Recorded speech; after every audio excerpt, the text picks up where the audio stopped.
You know what? I'm done pretending this was some kind of classic. I'm done watching the WWE Universe celebrate mediocrity while real storytelling gets thrown in the trash. Because what we witnessed at Crown Jewel 2025 wasn't just disappointing, it was an absolute slap in the face to everyone who believed in an American Nightmare and everything he claimed to stand for. Cody Rhodes, the man who finished his story, the man who promised he'd be a fighting champion, the man who said he'd elevate the undisputed WWE Championship to heights we've never seen before, just delivered one of the most controversial and frankly cowardly performances in recent WWE history. And before you jump into the comments screaming at me, hear me out, because what happened in Saudi Arabia wasn't just a match, it was a betrayal. Let me paint you the picture of what actually went down at Crown Jewel, and why this might be the beginning of the end for Cody's legendary championship reign. From the moment Seth freaking Rollins' music hit and he made his way to that ring in Riyadh, you could feel the electricity. This wasn't just any match, this was personal. This was Seth Rollins, the architect, the visionary, the man who's literally carried WWE programming for the past 3 years, finally getting his one-on-one shot at the title he believes he never truly lost. And Cody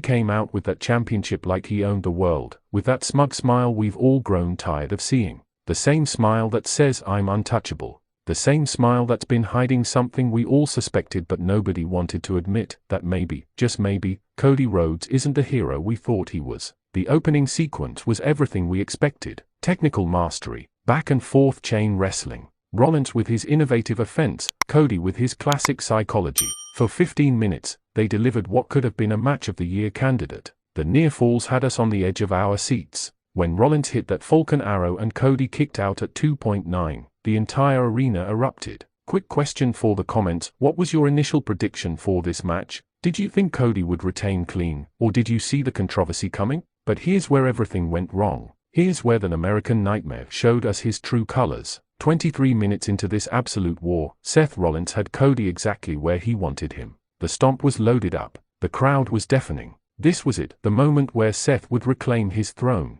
But Cody, in what some are calling ring awareness and what I'm calling desperation, rolled out of the ring at the last possible second. What happened next is where things get interesting, and by interesting, I mean absolutely infuriating. As Rollins followed Cody to the outside, preparing to throw him back in the ring and finish this fight with honor, Cody Rhodes, your WWE champion, your hero, your role model, grabbed Seth by the tights and launched him shoulder first into the steel ring post with such force that you could hear the impact in the upper deck. But wait, it gets worse. The referee, who was conveniently out of position, and we'll talk about that suspicious timing in a minute, didn't see it. The replay showed it clear as day, but in that moment, the official was distracted. How convenient for Cody, right? Seth was hurt. You could see it in his eyes. That shoulder injury that's plagued him for months, the one he worked tirelessly to recover from, the one he said was 100% healed, it was compromised in one desperate, calculated move by Cody Rhodes. Cody didn't waste a second.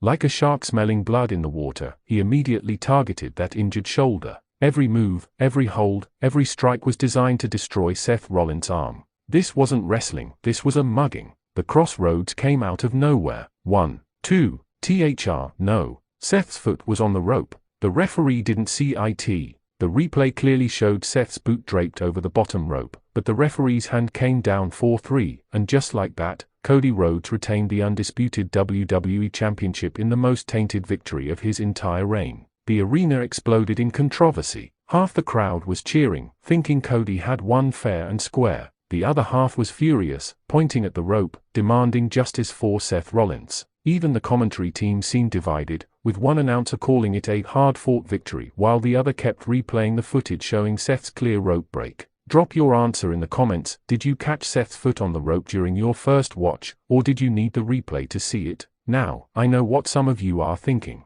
It's just a botched call. Referees make mistakes. This happens all the time in WWE. And you're right, it does happen. But here's why this particular incident is different and why it's absolutely critical to Cody Rhodes' legacy. This isn't the first time Cody has retained his title under questionable circumstances. At SummerSlam, there was that weird finish against LA Knight where the timekeeper rang the bell early. At Bash in Berlin, his match against Gunther ended with interference that the referee somehow didn't catch despite it happening 3 feet away from him. And now this, the most blatant missed call in a championship match this year. Are we really supposed to believe this is all just coincidence? Are we really supposed to accept that Cody Rhodes, the man who claims to represent honor and integrity, just happens to be the luckiest champion in WWE history when it comes to referee positioning and missed calls? The pattern is undeniable, and the WWE Universe is starting to wake up to what's really happening. Cody Rhodes isn't the fighting champion he claimed he'd be. He's not elevating the title, he's tarnishing it with every controversial defense. Credit where credit is due. Seth Rollins handled this situation like the professional and true champion he is. After the match, when he realized what had happened, he didn't throw a tantrum.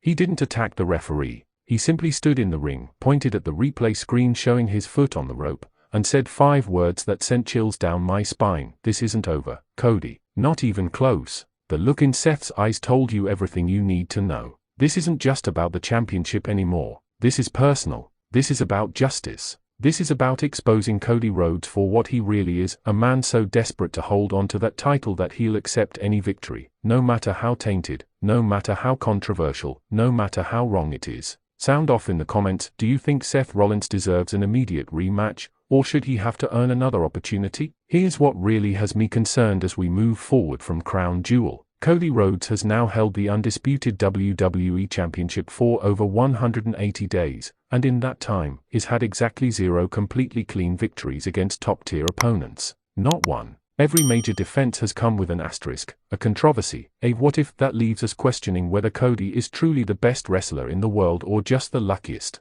Meanwhile, Seth Rollins has been putting on instant classics every time he steps through those ropes. His matches are talked about for weeks. His promos are appointment television, and yet, he's still chasing a championship that, by all rights, should already be around his waist. The WWE Universe is divided like never before. Social media has been on fire since Crown Jewel ended. Not My Champion has been trending worldwide. Cody the Coward is gaining momentum. Even some of Cody's most loyal supporters are starting to question whether their hero is really who they thought he was. And you want to know the worst part? Cody's not even acknowledging the controversy. He posted on social media like everything was perfectly fine, thanking the fans, talking about being a fighting champion, all while completely ignoring the fact that Seth Rollins had his foot on the rope. That's not the behavior of a hero. That's not the behavior of someone who cares about doing things the right way. That's the behavior of someone who's scared of losing their position at the top of the mountain. Look, I get it. Some of you love Cody Rhodes. You've been with him since the beginning of his WWE return. You cried when he finally beat Roman Reigns at WrestleMania. You believe in his story, his journey, his mission to honor his father's legacy. I understand all of that, and I respect your passion. But at what point do we stop making excuses? At what point do we demand more from our champions? At what point do we say enough is enough and call out what we all saw with our own eyes at Crown Jewel? Cody Rhodes had the opportunity to be the greatest undisputed champion in WWE history. He had the platform, the talent, the story, and the support of millions around the world. But instead of living up to that potential, instead of being the fighting champion he promised to be, he's become exactly what he claimed to hate, a champion who clings to the title at any cost, regardless of how it makes him look or what it does to the integrity of the championship. Final question for the comments. On a scale of 1 to 10, how much has this controversy damaged Cody Rhodes' reputation in your eyes? And more importantly, can he recover from this? Crown Jewel 2025 wasn't just another premium live event. It was a turning point in WWE history. It was the moment where the WWE Universe collectively realized that their hero might actually be the villain of this story. It was the moment where Seth Rollins transformed from challenger to crusader, a man on a mission not just to win a championship, but to save it from a title holder who's destroying its legacy one tainted victory at a time. The question now isn't if Seth Rollins will get his rematch, it's when and where. And more importantly, will Cody Rhodes have the courage to face Seth in a match where there can be no controversy, no questionable referee positioning, no excuses? Will he agree to a steel cage match, an Iron Man match, Hell in a Cell? Or will Cody continue running, continue hiding behind lucky breaks and referee mistakes, continue pretending that his reign is legitimate when everyone can see the truth? The American Nightmare promised to finish his story, but what he didn't tell us is that his story might have a villain's ending. And after Crown Jewel 2025, that possibility has never felt more real. If you're as angry about this as I am, if you believe Seth Rollins deserves justice, if you think Cody Rhodes needs to answer for what happened in Saudi Arabia, smash that like button, share this video with every wrestling fan you know, and tell me in the comments whether you still believe in the American Nightmare or if Crown Jewel opened your eyes to the truth. Wrestling Zone 1 will continue covering every development in this story because this is far from over. The controversy has only just begun, and when Seth Rollins gets his hands on Cody Rhodes again, and he will get his hands on him again, we'll be here to break it all down. The question is, whose side are you on? The champion who won't admit what everyone saw, or the challenger who refuses to let injustice stand? The answer might just define the future of WWE itself.